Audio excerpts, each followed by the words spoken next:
دل ہے وَخْفِق، اپنے پر پھیلا کے ان کی ہر بدتمیزی کو سہتا جا، ان کی ہر بد اخلاقی کو سہتا جا، ان کی ہر دل آزاری کو سہتا جا، بس یہی تیرا کام ہے۔ قربان جاؤں اتنے عالی اخلاق کے باوجود اللہ اتنی تاکید کے ساتھ حکم سناتا ہے کہ اپنے پر پھیلا دے، زخمی پرندے کی طرح ذبح ہونے کے لیے تیار ہو جا، ان کی ہر بدتمیزی کی آگے آہ نہ کر لبوں کو سی، عشق ہے دل لگی نہیں، سینے پہ تیر کھائے جا، آگے قدم بڑھائے جا، یعنی زبان حال سے کہہ دے کہ ہاں ستائے جا۔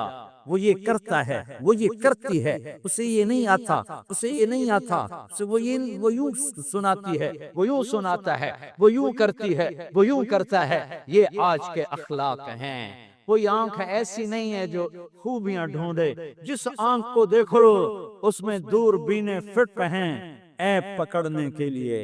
کاش کوئی آنکھ ہوتی جو خوبیاں دیکھتی، کوئی زبان ہوتی جو خوبیاں بولتی۔ ہائے ہائے، اللہ درجے بلند کرے سید احمد خان رحمت اللہ علیہ۔ مولانا سید احمد خان، ایک شخص میری زندگی میں آیا، یہ سارا مضمون میں اس کی صحبت سے سمجھا ہوں، کتابوں سے نہیں سمجھا، مجھے کتابیں زبانی یاد تھی، میں کتابوں کا حافظ تھا، لیکن اللہ کی قسم میں مضمون کتابوں سے نہیں سمجھا، یہ میں اس بندے کی صحبت سے سمجھا کہ اخلاق سیکھنے پڑتے ہیں۔ اخلاق سیکھنے کی چیز ہے، یہ پڑھنے سے نہیں آتے، یہ پڑھانے سے نہیں آتے۔ ممکن ہے بخاری پڑھانے والا بد اخلاقی کے انتہا پر ہو، بخاری پڑھنے والا بد اخلاقی کے انتہا پر ہو، کہ یہ چیز پڑھنے سے نہیں آتی، سیکھنے سے آتی ہے۔ پڑھا، کتابیں زبانی یاد کی، چٹائیوں کے ساتھ سل کے بیٹھ کے پڑھا، نہیں سمجھ میں آئے، ایک ہستی کو دیکھا، ایک اخلاق والے کو دیکھا، اس کے ساتھ چند صبحیں گزریں، چند شامیں گزریں جو میری زندگی کا سب سے قیمتی اثاثہ ہیں، تو پھر مجھے پتا چلا کہ اخلاق کسے کہتے ہیں، اور اخلاق بھی سیکھنے کی چیز ہے، اور اخلاق ہی انسانیت کا نام ہے۔ بد اخلاقی ہے تو انسانیت نام کی شے کوئی نہیں۔ میرے رب کو زیادہ تسبیحات کی ضرورت نہیں ہے، یوں ممبر پہ بیٹھ کے لمبی تقریروں کی میرے رب کو زیادہ ضرورت نہیں ہے۔ بچھ جاؤ، پٹ جاؤ، مٹ جاؤ، لٹ جاؤ، اور اللہ کے دربار میں اونچا مقام پا دو۔ لوگوں کی سہنا سیکھ لو، لوگوں کے زخم سہنا سیکھ لو، لوگوں کے لگائے ہوئے بستر، لوگوں کے لگائے ہوئے زخم چھوڑ دو رسنے کے لیے، چھوڑ دو کھاؤ بننے کے لیے، چھوڑ دو انہیں گہرا ہونے کے لیے۔ یہ جتنے گہرے ہوں گے اتنا تم اللہ کو محبوب نظر آؤ گے۔ تو بچا بچا کے نہ رکھ اسے، تیرا آئینہ ہے وہ آئینہ کہ شکستہ ہو تو عزیز تر ہے نگاہ آئینہ ساز میں۔ اسے ٹوٹنے دو، اسے ٹوٹنے دو، توڑنے والوں کو کہہ دو آ جاؤ ادھر آ ستمگر، ہنر آزمائیں تو تیر آزما، ہم جگر آزمائیں۔ لوگوں کو بولنے دو، عورتوں کو بولنے دو، تم سنتی جاؤ اور سہتی جاؤ اور پیتی جاؤ اور اف نہ کرو اور آہ نہ کرو۔ تم وقت کی رابعہ بصری ہوگی، تم وقت کے جنید بغدادی ہوگے۔ بڑے بڑے مجاہدوں والے اور بڑے بڑے عبادات والے، بڑے بڑے عبادات کے قطب مینار، اللہ کی قسم تمہاری گرد نہیں چھو سکتے، تمہاری گرد کو نہیں پا سکتے۔ تمہیں پہنچنا تو کہاں ہے، تمہاری گرد کو بھی نہیں پہنچ سکتے ہیں۔ اگر تم اپنے اخلاق قابو کر لو، اپنی زبان پہ قابو کر لو، لوگوں کی دل آزاری پہ چپ رہنا سیکھ لو، لوگوں کی تکلیف پر چپ رہنا سیکھ لو، اور لوگوں کی بدتمیزی پر چپ رہنا سیکھ لو، اور برے سے اچھا بننا سیکھ لو، برے کے سامنے مسکرانا سیکھ لو، تانے سن کر بھی مسکرانا سیکھ لو، تو تمہیں زیادہ نفلوں کی ضرورت نہیں پڑے گی، تمہیں لمبی تہجد کی ضرورت نہیں پڑے گی۔ تم وہاں پہنچو گے، تم وہاں پہنچو گے جہاں کوئی نہ پہنچ سکے گا، تم ادھر جاؤ گے جہاں کوئی نہ جا سکے گا۔ تمہارے مقامات کو کوئی پا نہ سکے گا آخرت میں، نہ دنیا میں نہ آخرت میں۔ اپنے اخلاق بناؤ، اپنی آخرت کو بنانا ہے تو اس نفس کو پاکیزہ کرو۔ یہ نفس پاک ہوتا ہے دو باتوں سے، ایک عبادات سے، ایک اچھے اخلاق سے، اور یہ غلیظ ہوتا ہے، ناپاک ہوتا ہے عبادات کو چھوڑنے سے اور بد اخلاقی کا شکار ہونے سے۔ بد اخلاقی سب سے بڑی غلاظت اور کبیرہ گناہ سب سے بڑی غلاظت ہے، اور عبادات سب سے بڑی خوراک ہے، سب سے بڑی پاکیزگی ہے۔ اچھے اخلاق سب سے بڑی خوراک ہے، سب سے بڑی پاکیزگی ہے۔ گناہوں کا چھوڑ دینا سب سے بڑی طہارت ہے کہ کرو گے اللہ تمہیں چمکائے گا، تمہاری دنیا بھی بنائے گا، تمہاری آخرت بھی بنائے گا۔ یہ اخلاق سیکھنے پڑتے ہیں، عبادات کو سیکھنا پڑتا ہے۔ اللہ کے راستے میں جاؤ، اللہ کے راستے میں پھرو، اور اپنے اخلاق بھی بناؤ، اپنا ایمان بھی بناؤ، اپنے کردار کو بھی بناؤ، اور مرتے دم تک یہ محنت کرتے رہو، کرتے رہو، کرتے رہو۔ کرتے کرتے موت آ گئی تو جو ادھورا پن ہے اللہ دور کر دے گا، جو ادھورا پن ہے اللہ دور کر دے گا۔ اور کوشش کرو 24 گھنٹے کی زندگی میں اس زبان پہ خیر کے سوا کچھ نہ نکلے۔ تم بے شک فرض نماز پڑھو، تسبیحات مسنون نہ پڑھو، تو لمبے ذکر نہ کرو، لمبے قرآن نہ پڑھو، لمبے نفل نہ پڑھو، میری ایک مان لو، یہ زبان پہ قابو پالو، اس زبان کو بند کرنا سیکھ لو، اسے ہونٹوں تلے، اسے دانتوں تلے دبانا سیکھ لو، یہ ہونٹوں کے در بند کرنا سیکھ لو۔ یہ مدرسے کے طلبہ نظر آ رہے ہیں، ان کو شیطان کوئی دعوت دے گا شراب پیو، ان کو کوئی شیطان دعوت دے گا کہ جوا کھیلو، ان کو دعوت دے گا غیبت کرو، ان کو دعوت دے گا فلاں کی برائی کرو، ان کو دعوت دے گا اس کے عیب ڈھونڈو اور اس کو چسکے لے لے کر بیان کرو۔ یہ اس گناہ کی مار دیتا ہے، اس میں ایسی مار دیتا ہے کہ نمازیں صاف ہو جاتی، عبادات صاف ہو جاتی، علم صاف ہو جاتا ہے، تبلیغ صاف ہو جاتی ہے۔ ہمارے استاد مولانا زار شاہ صاحب رحمت اللہ علیہ ہمیں فرمایا کرتے تھے، جب وہ کبھی غیبت کی نفرت بٹھاتے تو فرمایا کرتے تھے، تم سب سے زیادہ کمائی کرنے والا طبقہ ہو طلبۃ العلم، لیکن ایک بول بول کر ساری کمائی پہ پانی پھیر دیتے۔ تو میرے بھائیوں، چاہے دین والے ہو چاہے دنیا والے ہو، مدرسے والے ہو کالج والے ہو، ایک عبادت کو بناؤ، ایک اپنے اخلاق کو بناؤ، تو اللہ تمہارے ساتھ ہے، دنیا بھی تمہاری ہے، آخرت بھی تمہاری ہے۔ اگر اللہ کو ساتھ نہ لیا اور اس نفس کو پاکیزہ نہ کیا تو یہ جہان بھی برباد ہے، اگلا بھی برباد ہے۔ اس سے پاک کرنے کی نیت آج سے نیت کرو کہ اسے انشاءاللہ پاک کرنے کی کوشش کریں گے۔ تو نیت کرتے ہو؟ نیت کرتے ہو سارے کہ اسے پاک رکھنا ہے؟ کبھی کوئی دھبا لگ جائے، لگتا رہے گا، انسان جو ہے تو فوراً دھونے کی، جیسے کرتے پہ دھبا لگ جائے تو فوراً دھونے کی کوشش کرتے ہیں، اسے دھونے کی کوشش کرو۔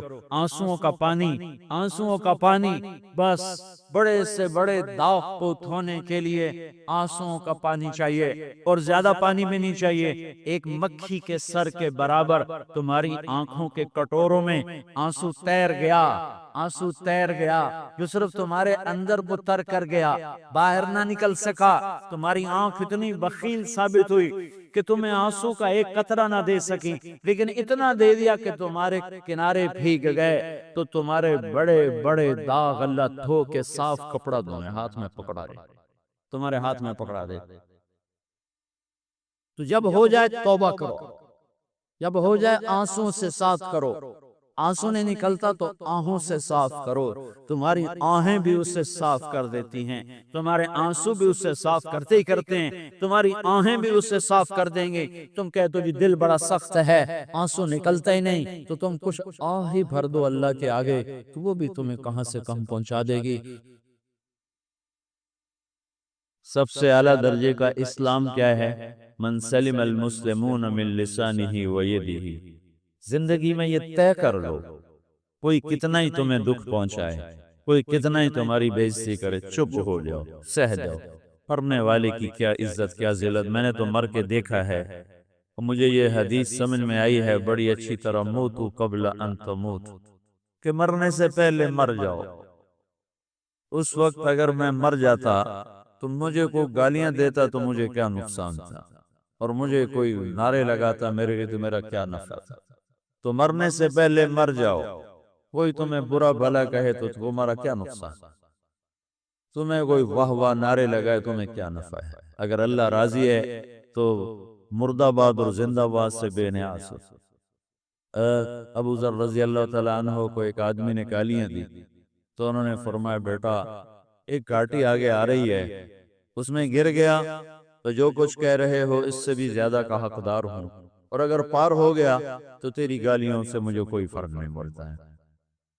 من سلم المسلمون من لسانہ و یدہ موتوا قبل ان تموتوا۔ چونکہ آج کل اخلاق ہیں انتقامی، معاف کرنے والے اخلاق ہیں نہیں، انتقامی اخلاق ہیں۔ ہمارا معاشرہ انتقامی ہے، اچھا کرو گے تو ہم اچھا کریں گے، پورا کرو گے تو ہم پورا کریں گے، جیسا کہو گے ویسا ہم سے سنو۔ یہ ہمارا ماحول ہے، یہ ہمارا۔ ایک ماں کہہ رہی تھی دوسری ماں کو، میرے پترا کدی کسی نے واسطے سلام نہیں کیتا، بڑے فخر سے کہہ رہی، ہمارے اپنے گاؤں کی بات، میرے پترا کدی نہیں کسی نے واسطے سلام کیتا، مائی جڑا کرے انہوں کریں دے، جڑا نہ کرے انہوں پوچھ دے ہی کوئی نہیں۔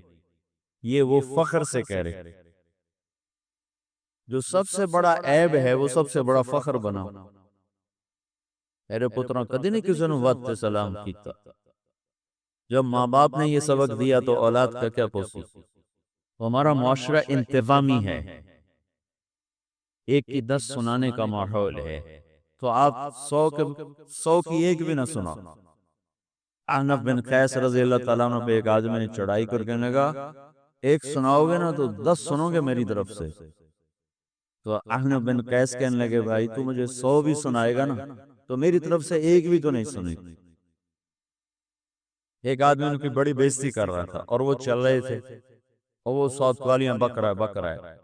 جب آ گیا نا قریب شہر تو کہنے لگے دیکھا میرا قبیلہ یہاں رہتا ہے، اگر کسی نے سن لیا نا تو تیری بڑی دھلائی کر دے گا، تو نے جو مجھے گالیاں دینی میں کھڑا ہوں یہیں تو دے لے، تو اپنا سارا زور پورا کر لے تاکہ آگے تجھے کوئی تکلیف نہ پہنچا دے میری وجہ سے۔ تو وہ پاؤں پھر کے معافی مانگنے لگا کہ واقعی تو بڑے فلم والا، وہ مشہور تھے اپنے فلم میں بردباری، اور لوگ ان کا امتحان لینے آیا کرتے تھے، امتحان لینے آیا کرتے تھے کہ بھئی کوئی ہے جو احنف کو غصہ دلا، تو لوگ ناکام ہو جاتے تھے، ان کو غصہ نہیں آتا۔ ایسے ایک عرب سردار گزرا معن بن زائدہ، وہ بھی اپنے حلم میں بڑے مشہور تھے۔ ایک دفعہ لوگوں میں شرط لگی کہ کوئی ہے معن بن زائدہ کو غصہ دلائے تو ہم اس کو انعام دیں گے۔ تو ایک شاعر نے کہا میں غصہ دلاتا، تم دیکھنا ایسے سیخ پا ہو جائے گا جیسے جانور۔ تو وہ چلا گیا اس کے مجلس، دربار لگا، عرب سردار کا بہت بڑا دربار لگا ہوا، تو کہتا السلام علیکم، وعلیکم السلام۔ تو معن بن زائدہ پر ایک دور بڑے فخر کا گزرا تھا، پھر اللہ نے اس کو بہت بڑی سرداری دی، بنو عباس کا بہت بڑا یہ وزیر گورنر تھا۔ کہ اتذکر اذ لحافک جلد شاتت اذن علاک من جلد البعیر، کیوں بھائی تو یاد ہے جب تیرا بستر بکری کی کھال تھا اور تیرے جوتے اونٹ کی کھال کے تھے؟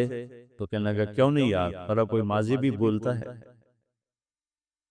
تو وہ کہنے لگا پہلا وار تو خطا ہے کہ فسبحان الذی آتاک ملکا وعلمک الجلوس علی السریر، تو پھر ساری تعریفیں تو اللہ کی ہیں جس نے تیرے جیسے کو تخت پہ بٹھا دیا۔ کہاں بھئی ساری تعریفیں اللہ کی ہیں، میری تو کوئی اوقات۔ تو کہنے لگا سأرحل عن دیار انت فیہا وان جار الزمان علی الفقیر، کیا تیرے جیسا حکمران ہو وہاں مجھے رہنا گوارا ہی نہیں ہے، میں یہاں سے چھوڑ کر نکل جاؤں گا چاہے کتنی تکلیف اٹھاؤں۔ بڑے دربار میں یہ ایک گورنر اور وزیر سے بات ہو رہی ہے، تو وہ کہتا ہے اچھا بھائی اگر تو ہمارے پاس رہے گا تو ہم تیرا اکرام کریں گے، اور اگر تو جانا چاہتا ہے تو پھر رافقت کا سلام۔ تو یہ وار بھی خالی گیا، تو کہنے گئے فجد لی یبن ناقصتن بمالن، او گندی ماں کے بیٹے مجھے کچھ عطا بھی کر، میں بغیر پیسے کے سفر کیسے کروں؟ عرب کو کسی کو بھی ماں کی گالی دے دینا، پھر عرب سردار ہو۔ فجد لی یبن ناقصتن بمالن، بری ماں کے بیٹے مجھے کچھ پیسے بھی دے، میں نے جانا ہے۔ کہا اس کو 3000 دے دیا ہے۔ اللہ، تو کہنے لگا قلیل ما آتیتنی و انی لأطمع منک فی الکثیر، یہ تو بہت تھوڑا تو نے دیا ہے، مجھے اور دے۔ اچھا بھائی 3000 اور دے۔ تو وہ شاعر کی بھی آنکھیں پھٹ گئیں، کہنے لگا ٹھہر جا ٹھہر جا، اب میں تیری اصل تجھے بتاتا ہوں۔ سألت اللہ ان یبکیک ذخرا فما لک فی البریۃ من نذیر، میں اللہ سے دعا کرتا ہوں اللہ تیرے جیسوں کو سلامت رکھے، تیرے جیسا دنیا میں کسی معنی جنا ہی کوئی نہیں۔ فمنک الجود والافضال حقا وفضل یدیک کالبحر الغزیر، تو ہی سخی ہے، تو ہی کریم ہے، اور سمندر بھی تیری سخاوت کے آگے کچھ نہیں ہے۔ تو نے کہا اچھا بھائی تو نے ہماری برائی کی، ہم نے تمہیں 6000 دیے، اب تو نے ہماری تعریف کی، ابھی 10,000 اور دے دو اس کو۔ باتیں ہی رہ گئی، باتیں ہی رہ گئی۔ کہاں سے لائیں ایسے لوگ؟ ہمارا معاشرہ انتقامی ہے، بدلہ لینے کا ہے، بدلہ لینے کا۔ تو میرے ساتھ کیا میں نے بھی کرنا ہے۔ اعلیٰ درجے کا اسلام یہ سکھا رہا نہیں چپ ہو جاؤ، سلام مت بن جاؤ، سلامتی بن جاؤ، سلامتی کی علامت بن جاؤ۔ من سلم المسلمون من لسانہ ویدہ۔ اب وہ سوال کرتا ہے یا رسول اللہ ای الایمان افضل، سب سے اعلیٰ درجے کا ایمان کیا ہے؟ اسلام کیا ہے؟ کلمہ، نماز، روزہ، حج، زکوٰۃ۔ اعلیٰ درجے کا اسلام کیا ہے؟ من سلم المسلمون من لسانہ ویدہ۔ یہ اخلاق کا ادنا درجہ ہے، ادنا درجہ ہے۔ ادنا درجے پر پہنچ کر آپ اسلام میں اعلیٰ درجے پر آ سکتے ہیں۔ وہ سوال کرتا ہے ایمان کیا ہے؟ تو آپ نے کہا اللہ پر، فرشتوں پر، کتابوں پر، رسولوں پر، موت کے بعد کی زندگی پر، تقدیر پر۔